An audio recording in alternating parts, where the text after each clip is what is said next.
Well, the Chinese long point is finished, but there is some thing that needs to be mentioned, so stay tuned in. There's the three main points that I like to talk about, and that is the hat, the lorry, and the McLaren. So before we start on to them, I'm going to go over the spread, like, so I've torn fantastic bounce back from Lewis Hamilton.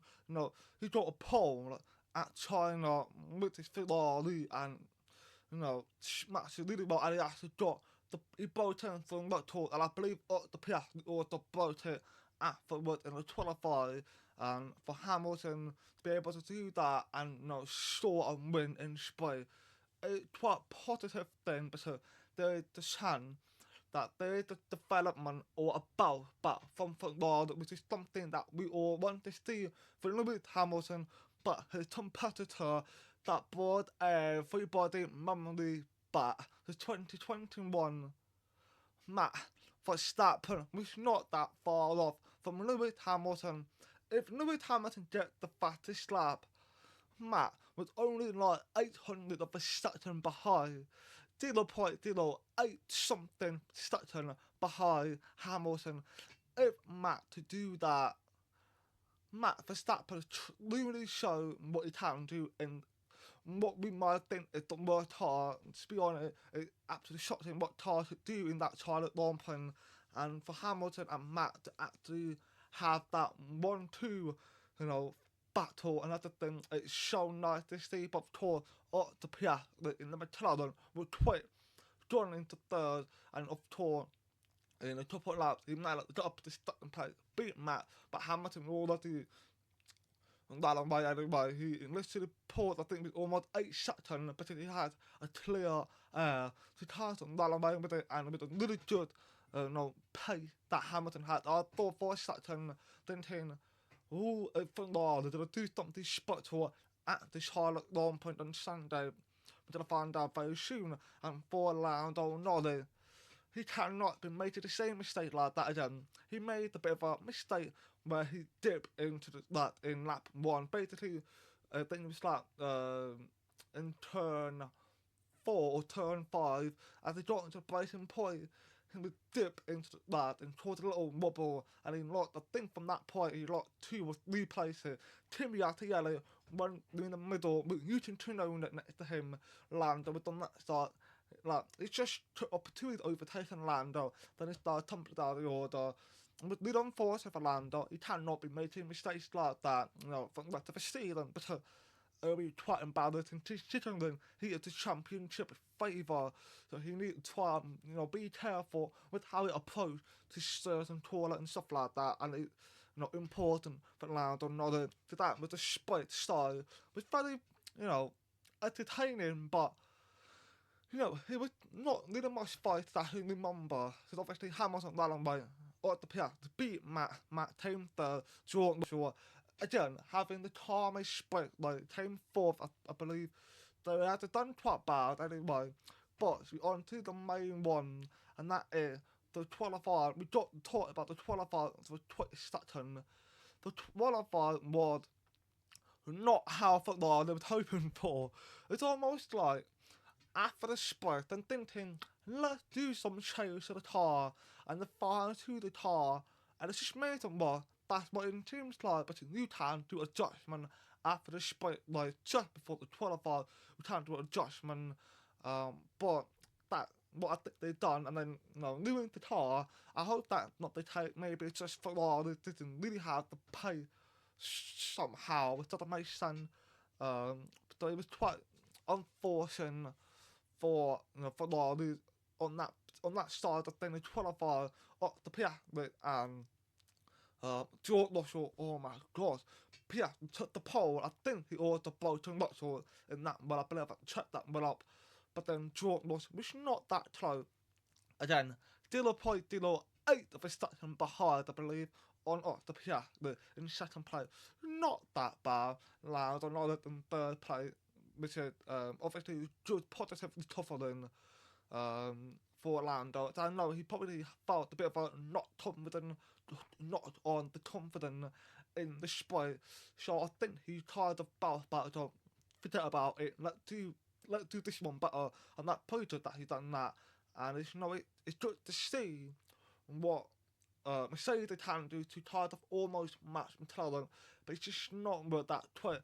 It's pretty much matched with Ferrari at best. Max Verstappen did himself in the pretty not the best place he wanted to be, but for the situation Russ brought her in, it's a pretty positive play, apart from Liam Lawson, who continue to be in the last place again. 3 races in a row, Australian Sprint in China and the Chinese Grand Prix. 3 times in the qualifiers is out in 2-1 right at the bottom. They got a bit of decision to do with Lawson. Hopefully, it can bounce back in Japan. It's unlikely, but I hope it will because it's embarrassing for him to have this issue. I know because the car built a lot map, but the reason I don't like that it's shooted is because it doesn't make sense how the car built a lot map. You know what I mean? So hopefully, Lawson time to recover. Just sure point if it's just sure point in the Japanese long plan. Good. That's what I need from him. But we talked about the long plan. It was very I don't know if I want to say entertaining. It's just more of a calm. It was just calm. Because I mean, again, George Russell is having a calmness like pretty much the entire long plan until the lap, I think it's like 7 lap, he began start pushing because Lando Norris has got a bright issue, which is not good for Lando Norris having that issue. Because when the radio came up that his brake was having a problem, I was like, yes, there's the opportunity for George to try and get at Lando, but the time didn't work out. It was very close. If he had extra lap, George Russell for sure will beat Lando to it, but we didn't really have enough time for that to happen. So we didn't manage to catch Lando in the second place, but third place, back to back, it's not a bad thing. And I'm sure George Russell did get a pressure from Charles Leclerc at one point. Charles started tackling up. And the funny thing is, Charles Leclerc had the bottom wing. He had the end plate on the left at bottom because he made the contact with Hamilton in turn 1 in the middle of the turn 1 where the drawing was the hairpin. Hamilton cut the clock, but it's not his fault. It was just the racing line that you're supposed to be coming there. And Leclerc tried to draw around the inside, but the timing of it was unpredictable and it not made the contact with Hamilton tyre. Hamilton got lucky and did not get a puncture, to be honest, but Leclerc was not showing lucky, unfortunately for him. But Leclerc was a lot faster than Hamilton. How did that work? We've got Bolton win and China got a lot of a taller that you want to go quick on, and having a Bolton win and that taller is very risky. But Charles Leclerc managed to do a really good job. So I don't know if that says something. I hope it's not something that Hamilton kind of struggle. I hope it's just that Leclerc with protect of the demon. He was on the verge of biting. He was just wanting to get down, but unfortunately, something happened with Ferrari, which I will mention towards the end of the tour. And we got to talk about McLaren.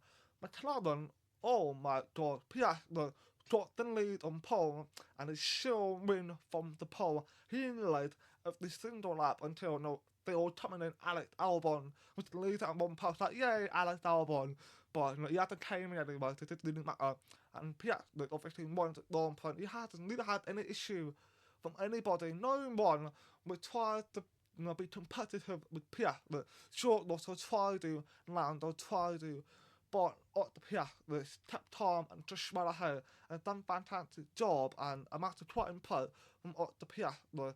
But there's the one little bit that I found, something about McLaren. Is there a flaw in this system of McLaren?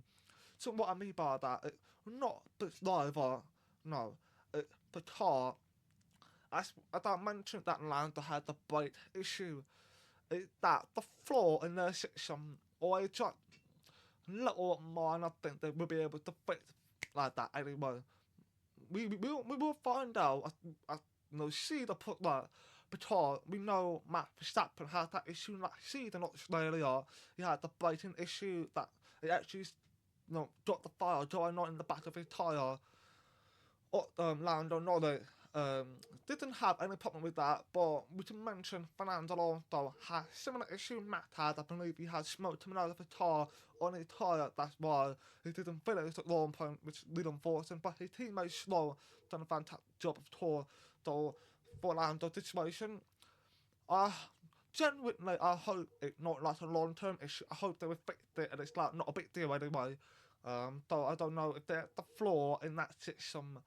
But if it is, hopefully we, Mercedes, to take the advantage of it. Mercedes are second to slot in championship, and that is pretty positive compared to what happened to that season when we were fourth. So it was a pretty good step up for George Russell, being a fellow consistency driver, and I'm very, very, very proud of George Russell. Now there are two more things to go over, but the first one I kept waiting for ages, and that is double Ferrari disqualification. It was so unlucky. I'll tell you how I found out. So, it was 12 Valley, to be honest. I was watching it long plan. I woke up hard and 7 o'clock. Watched it late. I was like, yeah, not really thinking that Ferrari would do really well compared to what happened in Spray. Short loss a fantastic job. And then as the race goes on, they started a bit of the struggle in Ferrari. But then, when the race is finished, Oscar Piastri win, Lando Sutton draws third. Fantastic day for them. But then I went back to sleep, having a little like couple hour nap. I got up. When I got a notification that Ferrari has been disqualified, I was like, oh no. Oh no. What happened at the time? And the lead of disqualification is, so Charles Leclerc and Pierre Gasly got disqualified as well. So both of them, Leclerc and Gasly, got disqualified because one team of them underway. One team of them underway. That it's so unlucky that maybe because the fuel line was depleted a lot faster than expected, or something like that, and Hamilton got disqualified is due to excessive shit plant wear. So, in the car, in the bottom of the underbody, right in the bottom, in the center line of the underbody, there is like a plant that you need to know that. You know when you see spot coming out of a car that the plant is about, that's what cars are like. That plant has got excessive wear. So it's basically been overused, but in terms of it's been overused. There's a legal requirement for every part that FIA regulation says you have to use this part for this certain amount of wear or whatever it is called. And then unfortunately Hamilton had overused it, so that's why Hamilton, Leclerc and Gasly has been disqualified, which means everybody who were behind both Ferrari, they finished 5 and 6, I believe. Everyone behind them will move up. So like Ocon has drawn up a petition, Kimi Räikkönen has drawn up a petition, Carlos started in P10. Very positive for Carlos, I'm really proud of him. Pierre Gasly, he was being played, but he got disqualified anyway. And Oliver moved up as well, so really good for the Haas, which I will drive for very soon. So it was very unfortunate for Ferrari, and it, being the second race of the season, second long point of the season, and have that issue, it's not so good, but now, what I hope for Ferrari will do is that got the issue really early on. They're like, okay, we gotta make sure that does not happen. So when they go over the season, they can make it not happen again, you know what I mean? So they learned the lesson from this one, and God hope they won't repeat it, you know what I mean? That's what I'm hoping for Ferrari, especially for Hamilton, who has it up and down. It's just confusing, so confusing, and I think I'm not a fan of Ferrari, like I'm a fan of Mercedes, but for anyone who's a fan of Ferrari, I don't know how to deal with it. All of this shit, but at the thing, I'll play for you. I really do play for you. And it's really unfortunate for Ferrari to deal with that kind of issue. I get on to my favourite thing on the list. I think it's pretty much 2 teams on the list, really, but it mainly that hat. I want to mention Lance Stroll. Got a place of very good for Lance Stroll. For Carlos had input 4 to the P10 because of this double disqualification from Ferrari and that, the disqualification, and Alex Albon in place of William 32 day for Lance Slow, 32 day, not for long though, but 2 day for slow. But we now get on to the Haas that has got 5th place and 8th place. That was amazing performances from the Haas, and I think for me, I voted my driver of the day was Oliver Behrman, and the reason I voted Oliver Behrman is because, he's the rookie, right now, he's got so much cockiness in him. He's got so much pride and ego. But it's the fact that he actually, when he overtaken cars, he literally says to them, chow, chow, and chow. 3 times. 3 times he does chow.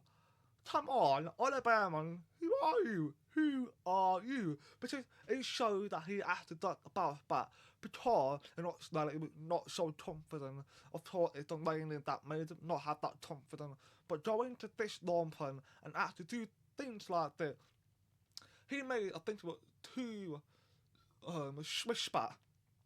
So on the other straight line, as he got to the end of it, and of course, doing 270 degrees taller, doing like that, Oliver Behrman went from outside, swished back, and tucked in. Incredible. I mean, it's a really good performance from Oliver Behrman, and that's why my love of the day. And I love the fact that he did chow and still basically stick to it. Because imagine he did chow, that made mistake. That would be absolutely embarrassing. But he didn't make a mistake. He stuck to it. So that's very good from Oliver Behrman. And of course, Ocon very good bounce back. I'm very happy for Ocon. In fact, I actually did say Ocon with the basically predicted to be the bad performance driver in the Charlotte long term, and he was not that bad. He done well. He done exactly what Alex Albon did Australia. Team 5th. It's a really good point to bring for the hat, and it's really a pretty good day for the hat, and I'm very proud of what they can do. And I think I had to also mention the Racing Ball. The leader that mentioned them, they were in points as well. So if they were still in points, the chances of Ocon being there, Behrman and Williams and Lance Stroll was very unlikely to be red and would be if Racing Ball was in there, but Racing Ball has been very unlucky, and they actually tried to do 2-stop strategy, but it didn't work. They messed it up, and I don't know why they thought 2-stop was a good plan. It was not a good plan, because from the leader, basically top 5, you see the old time 1 stop. They've done a very good job, and of course Oliver Behrman, Slow, Carlos started, and I don't did 1 stop as well. If they ever done 1 stop, it's a much better strategy though. So Racing Ball, very unlucky. Hat, fantastic. We can very proud of the hat, and Oliver Behrman, well done to you, lad. Well done. You have performed really well. I'm very happy to see him bounce back. The same for Esteban Ocon as well. So I'm really proud of them. So I'm going to come to the end of this Charlotte Romper review. It's not one of the most entertaining romper compared to Australia, but it was a pretty good romper, especially for Williams and the Hat, getting a good strategy and try to show a point, and they did that really well. And for 1-2 McLaren, fantastic result for them. And of course, we always talked about the points that I've scored in this romper. I've scored 2.5 points. So, in the sprint, top 5 results are Jordan 1 lot, Charles Leclerc P5, and in the top 5 quality and top 5 late results, 21. That was not where it was supposed to, not how it went. Crazy surprise prediction. 3 rookies in points. There were 2 rookies, but they were not the right rookies I've named. So, I've named like Steven, Timmy, and Lawson. Only Timmy has the yellow short to play. Out of those 3 rookies, if I've named Oliver Behrman, and I say 2 rookies, I'll be right. I got it wrong, unfortunately. So I've counted Timmy as the yellow. Then, good performance for team and driver. I said Aston Martin half Fernando Alonso unfortunately DNF launched slow in play. So I would say I was still told that I didn't have points, that's why 2.5 points. So I've scored overall 5.5 points out of many positions I've made, so 5.5 points. So it kind of unfortunate, not the way I thought it would have been, but like I said last when I did the prediction, I hope Ocon proved me wrong, and I did that, so I'm very happy for Esteban Ocon. So it was a pretty good long plan for the house, like I said. So we're going to end it now. We'll see you in 2 weeks' time for the prediction for the Chapley long plan. So, like, not 2 weeks. By the time the video comes out, it'll be 1 week, a week and a half, yep. On week and a half, I'll see you when I do my next video on the Chapley long plan prediction that I took about. So, thanks for watching, please like and dislike my video, do my very appreciate it, and peace out.